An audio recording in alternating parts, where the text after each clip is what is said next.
He knew he'd never find another woman who was as smart and as stupid as me. That was his reason for hanging on to me for dear life. Keeping me around meant he'd always have a brain, needing to feed off my energy in order to remain functional. It took time to figure out that he was a broken boy, dressed up as a man who chose to play with this woman, only to dismantle me, dressing me up to be his broken little girl.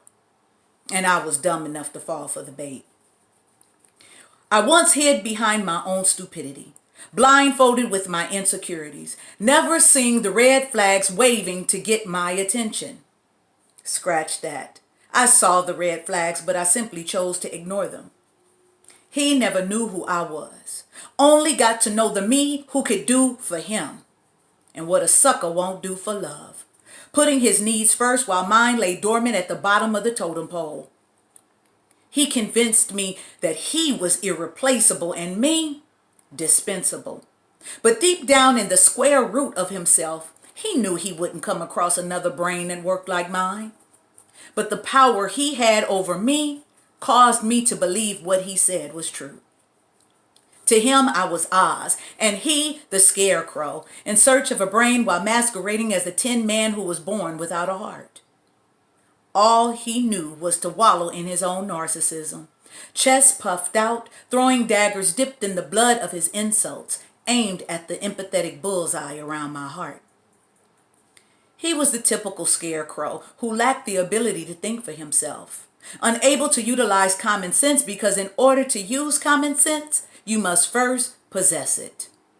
He found ways to siphon my cerebellum, played with the strings of my frontal lobe as I processed all the thoughts his brain could not capacitate.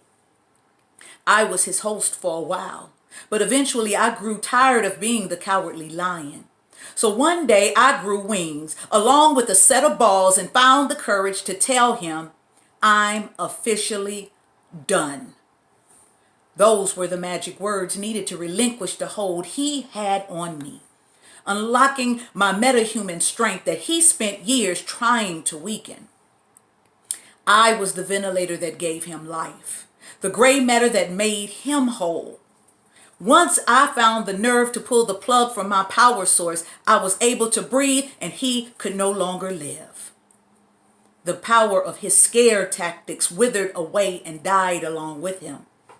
He morphed back into the empty shell he used to be.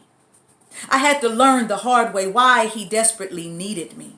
To him, I was his dependency because a scarecrow without his brain will never be able to survive. And that's that piece.